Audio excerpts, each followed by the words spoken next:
Pengadilan Negeri Jakarta Selatan menerima dan mengabulkan permohonan Gubernur Kalimantan Selatan Syahbirin Nur atas penetapan statusnya sebagai tersangka oleh Komisi Pemberantasan Korupsi.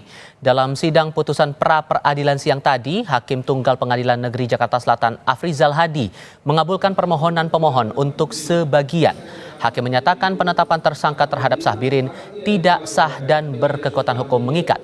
Hakim menyatakan Syahbirin tidak tertangkap tangan atau terkena OTT sehingga sebelum penetapan tersangka harus diperiksa terlebih dahulu.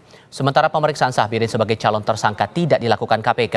Selain penetapan tersangka tidak sah, Hakim pun memutuskan surat perintah penyidikan atau sprindik yang dikeluarkan KPK untuk Syahbirin tidak sah.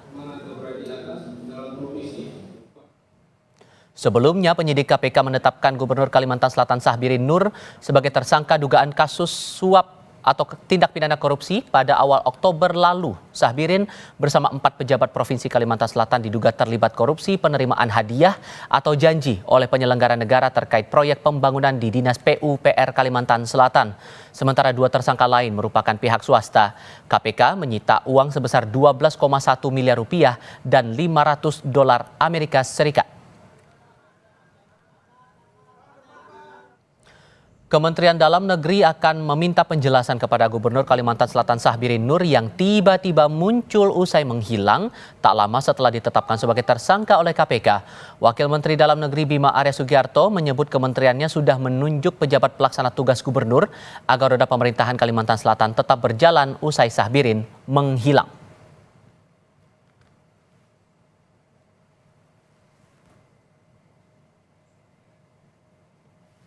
Ya, kami kan sudah menunjuk pelaksana begitu ya, supaya roda pemerintahan berjalan begitu. Nah, kalau kemudian beliau aktif kembali, maka tentu akan dilakukan penyesuaian dan meminta keterangan langsung dari yang bersangkutan begitu.